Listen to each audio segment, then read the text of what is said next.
இது உங்கள் தமிழ் நேசன் TV YouTube channel. மலேசிய இந்திய கூட்டுறவு கழகங்களின் மாநாடு அக்டோபர் 12 விமரிசையாக நடைபெறுகிறது.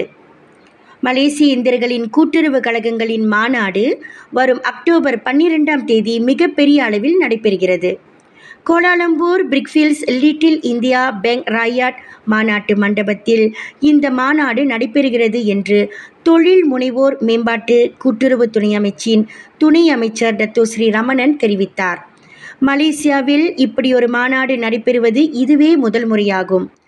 இந்தியர்கள் சம்பந்தப்பட்ட 400க்கும் மேற்பட்ட கழகங்கள் மட்டுமே உள்ளது. கூட்டுறவு கழகங்கள் மூலமாக இந்திய தொழில் முனைவோருக்கு உதவ வேண்டும் என்ற இலக்கில் இந்த மாநாடு திருப்பு முனையாக இருக்கும் என்று அவர் சொன்னார்.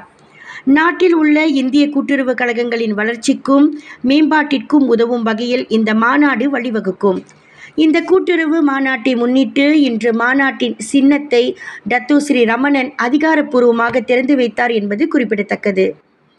இந்திய சிறு தொழில் முனைவோருக்கு உதவும் வகையில் தொழில் முனைவோர் மேம்பாட்டு கூட்டுறவு அமைச்சு பல வகைகளில் உதவி வருகிறது.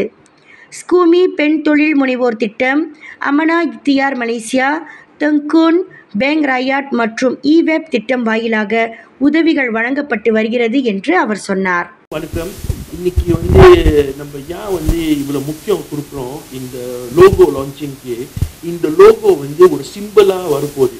நம்மளோட தமிழ் சமுதாயம் நம்மளை பார்த்தோன்னா கோப்ராசியில் அவங்கள ரொம்ப குறைவு அவங்களோட இன்ட்ரெஸ்ட், அவங்களோட இந்த கோஆப்ரேட்டிவில் சேர்ந்துட்டு ஒரு சேவை செய்கிறது, ஒரு பிஸ்னஸ் ஆரம்பிக்குது, அவங்கள இன்வால்வ்மெண்ட் ரொம்ப குறைவாக இருக்குது. இன்றைக்கி நம்ம பார்த்தோன்னா வெறும் 19 கோப்ராசி தான் நம்மளோட இந்தியன் கோப்ராசியாக இருக்குது. 16,000 கோப்ராசியில் நம்மள வெறும் 500 கோப்ராசியே நம்மளோட தமிழ் அவங்கள உருவாக்கலை. ஸோ நம்ம பார்த்தோன்னா இந்த 100 வருஷம்ல 100 இயர்ஸ் 1922லேருந்து இந்த மாதிரி ஒரு இனிஷியேட்டிவ் நம்மளோட தமிழர்களுக்கு ஒரு வாட்டியும் நம்ம செய்யலை. It's the first time in 100 years. And இதுக்கு நான் ஒரு பெரிய நன்றி சொல்லணும். Tuan Azizul, நம்மளோட Setiausaha Bahagian Penjaja dan Peniaga Kecil Puskok, Tuan Haji Rosli, CEO SKM, Datuk Seri Dr. Fatah Maudana Endang, Presiden Angkasa, and also Datuk Anbu Mani Balan, YB Kumaresan, ahli lembaga pengarah Suruhanjaya Koperasi Malaysia. அவங்கள எல்லாம் ஒன்றா வேலை செஞ்சுட்டு இந்த initiative உருவாக்கப்பட்டுறாங்க. இப்போ நம்ம பார்த்தோன்னா என்டர்பிரனர்ஸ்க்கு நம்மள நிறைய ப்ரோக்ராம் செஞ்சுருக்கோம். பிரீஃப் ஐ பேங்க் ராஜாட் மூலியமாக, பென் ப்ரோக்ராம் அமனா இக்தியா மூலியமாக, ஸ்கூமி கோஸ் பிக் தக்கூன் மூலியமாக, இன்னும் ஒன்று நம்ம பார்த்தோன்னா இப்போ தான் நம்ம அனௌன்ஸ் பண்ணோம் ஐபேக் அது எஸ்எம்இ காப் மூலியமாக. ஸோ நம்ம பார்த்தோன்னா என்டர்பிரனர்ஸ்க்கு ஒரு வகைக்கு நம்ம ஹெல்ப் பண்ணியிருக்கோம். எல்லாம் நம்ம ஒன்றும் செய்யலை, ஆனால் நம்ம ஒன்றா செஞ்சுட்டு வரோம். இப்போ கோஆப்ரேட்டிவ்க்கு ஹாஸ் உண்டோ கோஆப்ரேசிக்கு நம்மளை இந்த இனிஷியேட்டிவ் நம்மளை உருவாக்க போகிறோம். ஸோ இந்த ஆப்பர்ச்சுனிட்டி நம்மளுக்கு கொடுக்க போகிறோம். NLFCS, Koperasi Serbaguna Kebangsaan Berhad, Koperasi Kredit Pekerja Malaysia Berhad, இதெல்லாம் டாப் 100. ஆனால் பிரீமியர் கோஆப்ரேசி நம்ம பார்த்தோன்னா கோஆப்ரேசி NLFCS Berhad, கோஆப்ரேசி premier tu dalam top 5. Lebuh Ampang பாரம்பரிய வர்த்தகர் சங்கத்தின் ஏற்பாட்டில் பிரதமருடன் தீபாவளி கொண்டாட்டம். தலைநகர் லெபோ அம்பாங் பாரம்பரிய வர்த்தகர் சங்கத்தின் ஏற்பாட்டில் 15வது ஆண்டாக பிரதமருடன் தீபாவளி கொண்டாட்ட நிகழ்ச்சி ஏற்பாடு செய்யப்பட்டுள்ளது. அக்டோபர் 12 சனிக்கிழமை மதியம் 2 மணி தொடங்கி இரவு 12 மணி வரையில் இந்நிகழ்ச்சி நடைபெறவிருக்கிறது. இசை நிகழ்ச்சியுடன் கூடிய இக்கொண்டாட்டத்தில் முழுக்க மலேசிய கலைஞர்கள் மக்களை மகிழ்விக்கவிருக்கின்றனர். உள்நாட்டு கலைஞர்களை ஊக்குவிக்க வேண்டும் என்ற நல்ல நோக்கத்தில் அவர்களுக்கு முன்னுரிமை அளிக்கப்பட்டுள்ளது. பல குரல் மன்னன் சண்முகநாதன், MS பிரீட்டோ, சிவகாந்தன் உள்ளிட்ட பல பிரபல கலைஞர்களுடன் நடன படைப்புகள் இக்கொண்டாட்டத்தில் இடம்பெற உள்ளன. நிகழ்ச்சி தொடங்கி இரவு 7 மணி வரையில் மின்னல் FM அறிவிப்பாளர்கள் வழிநடத்துவர்.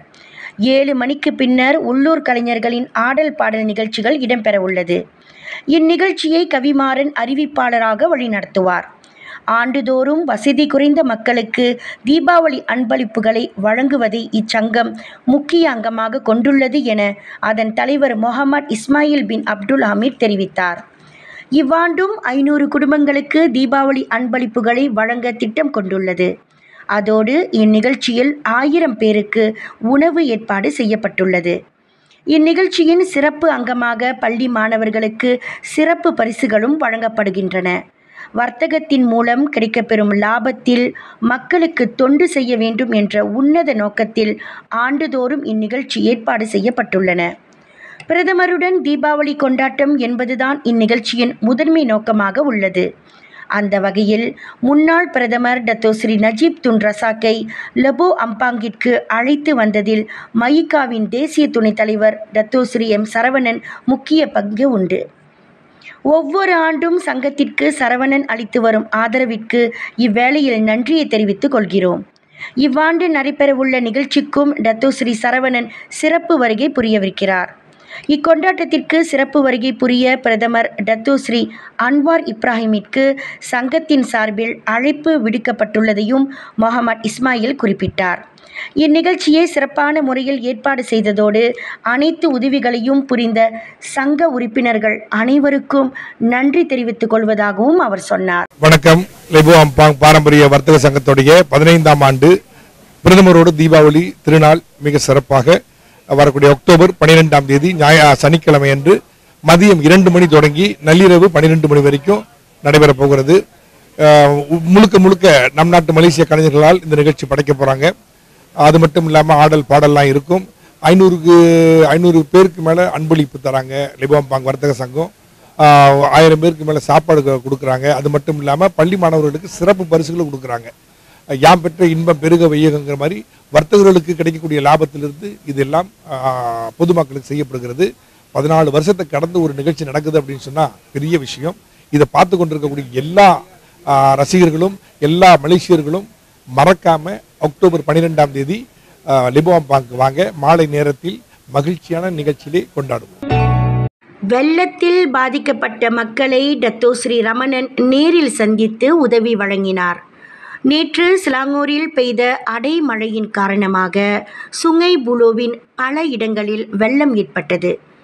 பாயாஜாராஸ், கோத்தா டமன்சரா ஆகிய பகுதிகளில் மோசமான வெள்ளம் ஏற்பட்டதால் அங்குள்ள மக்கள் நிவாரண மையங்களில் தங்க வைக்கப்பட்டனர்.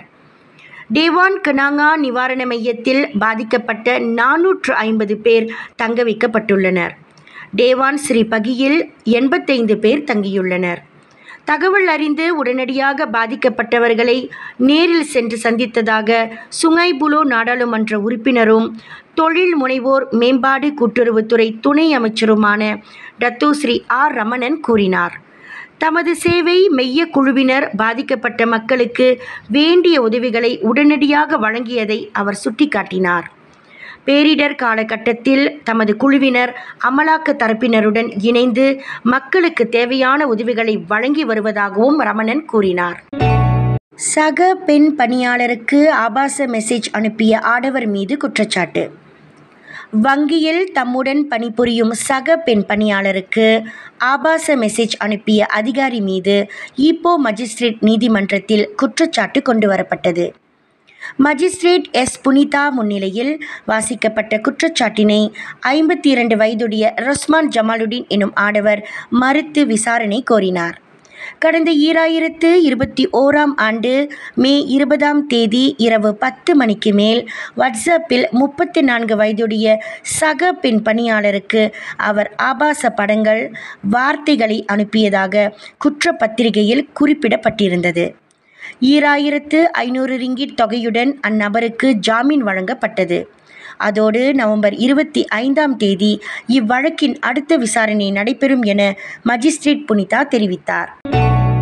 விமானி வேலை வாங்கி தருவதாக மோசடி, ஆடவர் மீது குற்றச்சாட்டு. விமானி வேலை வாங்கி தருவதாக கூறி பண மோசடி புரிந்த ஆடவர் மீது ஈப்போ மஜிஸ்ட்ரேட் நீதிமன்றத்தில் குற்றச்சாட்டு கொண்டு வரப்பட்டது. 44 வயதுடைய முகமது ஃபைசுல் பஹருடின் மீதான குற்றப்பத்திரிகை மஜிஸ்ட்ரேட் சித்தி நோரா ஷரீஃப் முன்னிலையில் வாசிக்கப்பட்டது. 60 வயதான லத்திபா அஹ்மத் சுடான் எனும் ஆடவரிடம் விமானி வேலை வாங்கி தருவதாக கூறி கடந்த 2016ஆம் ஆண்டு 24,000 ரிங்கீட்டை மோசடி செய்ததாக குற்றம் சுமத்தப்பட்டது. குற்றச்சாட்டை மறுத்த அந்த ஆடவர் விசாரணை கோரினார். பின்னர் 4,500 ரிங்கிட் தொகையுடன் அவருக்கு ஜாமீன் வழங்கப்பட்டது. இவ்வழக்கின் அடுத்த விசாரணை நவம்பர் 27ஆம் தேதி நடைபெறும் என தெரிவிக்கப்பட்டது. நம்ம தமிழ் நேசன் டிவியை லைக் பண்ணுங்க, சப்ஸ்கிரைப் பண்ணுங்க, சப்ஸ்கிரைபர் பெல் பிரஸ் பண்ணுங்க. இது ஒரு தமிழ் நேசன் டிவி தயாரிப்பு.